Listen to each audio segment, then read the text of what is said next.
Wide World of Geek. Hello there, ladies and gentlemen, and welcome to episode number 36 of the Wide World of Geek, where we look at what's new and newsworthy in the world of geek this week. And welcome back after a very long hiatus. The school year is over, track season is over. The only thing directly in my plans right now is my library job, which is in the evenings and not every day. So, the Wide World of Geek is indeed back. We will be having an episode each week, at least for the next 2 months. And hopefully we will be having some other shows returning and new shows starting. Weekend Workshop will be coming back.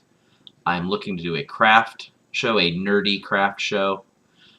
I would like to do a comic book discussion. We'll see how things go. We'll see who I can get to work with me on some of these things. But it has been a long time. A lot has gone on. I can't even remember if the last video we talked about the PlayStation 4. But the PlayStation 4 was announced. They talked about its specs. They gave us a lot of wordy promises. They didn't really show anything. They did not show any of the hardware. Much more recently, the Xbox One was announced, the brand new generation of Xbox. They actually did show the controller. They did show the Kinect system. They showed the actual box itself. And they were not as clear on the specifications for hardcore gamers and hardcore techies as they could have been. They showed some gameplay footage. They showed a new IP that looks pretty cool. Has to do with time travel or time damage. They weren't clear about it. They just basically showed a CG trailer for their games. Their big mention was FIFA being exclusive to the Xbox, which, in my opinion, for the market that I'm in, it's not that big of a deal. But for the world market, it's huge. Soccer being the world sport, or football for those of you that are not in America. It's the world sport. It's the most popular sport. It's my favorite sport to play. I played for 15 years. I love soccer. Hate soccer video games. So maybe EA and Microsoft can get together and make a soccer game that actually works right. But that's all that. Let's get into this week's news. And I've only got a few topics here because honestly this week's not been the most prolific news-wise. With the Xbox One recently being announced, everything else kind of pales in comparison. But I've got a piece of video game news, and I've got some different movie-type news that I would like to share with you. The first bit of news is game-related, and it is about Deadpool the game. This is a game that will be coming out on June 25th, and it stars everyone's favorite Merc with a Mouth, Deadpool.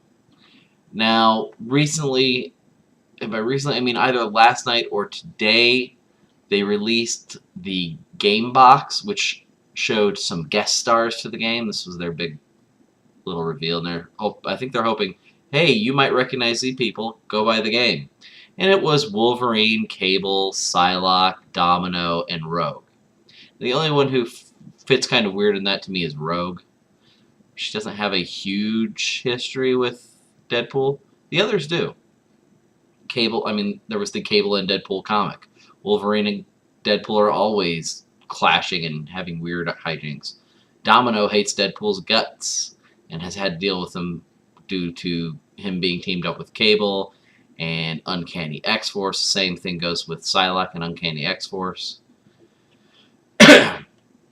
So there's that. I'm looking forward to this game. It looks like they've captured the spirit of Deadpool. It's going to be a lot of wacky hijinks, a lot of bust 'em up, beat 'em up, shoot and slash, and a lot of Deadpool quips. Now, on to movie news. The first one I'm going to talk about is a comic book related movie. It is an animated movie. It is the newest movie coming out of DC Entertainment, and it is Flashpoint Paradox. I really don't know what to say about this. The trailer looks decent. It looks just like Flashpoint, honestly. And I have read Flashpoint, and it is the prelude to the New 52. It's what created the New 52, and I have expressed my opinions on the New 52. I don't like it. And what it appears like this might end up doing is all future DC comic book movies are going to be set in the New 52. I really have thought about writing a strongly worded letter to DC about my opinion on all things New 52 and how they have ruined 60 years of history, 60 plus years of history of DC Comics. But that's neither here nor there. The animation looks nice. I know what the storyline is going to be unless they throw some twist in there that's not in the comics. It's a rent to me. It's a Netflix. Wait for it to come out on streaming. The second piece of news is movie or book movie news, and that is they released the trailer to Percy Jackson 2: Sea of Monsters. Now, the books of the Percy Jackson series I think are great. The Heroes of Olympus is the newer kind of side series. It ties in, it has the same characters, but it's not focusing on the original characters. Sea of Monsters is the second book of the series. It's the search for the Golden Fleece, which is in the Sea of Monsters, aka the Bermuda Triangle. And this is a movie that comes out on August 7th. Now, for those of you who saw the first Percy Jackson movie, a lot of people were left wanting something more. It was not that greatly acted. They changed a lot of plot points, took characters out of the movie, and changed roles. Did a lot of these things. From what the trailer shows, Sea of Monsters looks to be more action-oriented, more acting-oriented, more care with the script. There's obviously still going to be changes. Will Clarice show up? Will we really have anything about the children of Ares? Now, they have changed a lot of the gods and goddesses and other characters. Nathan Fillion is going to have not a large role, but a prominent role as Hermes. And since a lot of this has to do with trying to redeem Luke, who happens to be Hermes' son, he's going to show up every now and then. And it's Nathan Fillion. Need I say more? Giles from Buffy the Vampire Slayer is now Chiron, which is kind of weird because Pierce Brosnan, I thought, did a pretty good job of being Chiron. We did not have Mr. D / Dionysus in the first movie. We do in this one, and it's Stanley Tucci. I think it's awesome. So I'm looking forward to this. It's August 7th.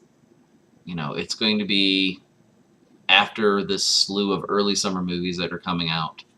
So that's one I'm looking forward to. Now, a movie that is still in development, just barely in development, and I'm already stoked for and really excited for, is Avengers 2. Joss Whedon recently did an interview with Jimmy Fallon, and he announced some things that were being rumored about, and he announced that Quicksilver and Scarlet Witch are going to be in Avengers 2. For those of you who for some reason don't know, Quicksilver and Scarlet Witch are the twin children of Magneto. Quicksilver is a super speedster, and Scarlet Witch, her mutant power is basically she creates hexes or works kind of chaos magic. It's really confusing, honestly. Now, here's where things get a little tricky. Quicksilver and Scarlet Witch were originally introduced as part of the Brotherhood of Evil Mutants. They were X-Men villains. They were not X-Men villains for very long.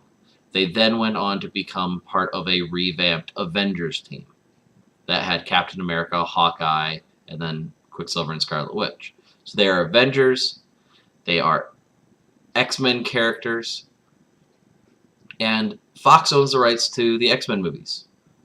Disney owns the rights to the Avengers movies, and most things Marvel. Days of Future Past, X-Men Days of Future Past is being filmed right now. And they have announced that Quicksilver will be in X-Men Days of Future Past. What does this mean? How is this possible? Well, because he's an X character and because he's an Avengers character, both companies share rights, so they can technically use him in both things. They might have to work out some logistics, like I've read this, that they might have to call him Pietro in one movie and Quicksilver in another movie, which would not be out of line for the X-Men movies to go with Pietro instead of a code name. They did that a lot with X-Men First Class. They kind of made a big deal about giving themselves code names, and obviously there was this thought of, hey, code names are kind of dumb. Wolverine basically did this in X-Men 1, and Bryan Singer's back on that series, so he'll figure something out.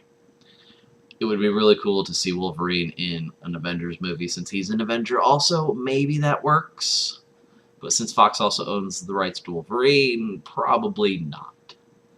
But those are the biggest news items of this week. So without further ado, I'm going to get out of here. I've kept you long enough. But I will see you later, probably not until next week's Wide World of Geek. So until then, keep reading comics, keep watching movies, play your games. Most of all, geek out on something. See you guys later.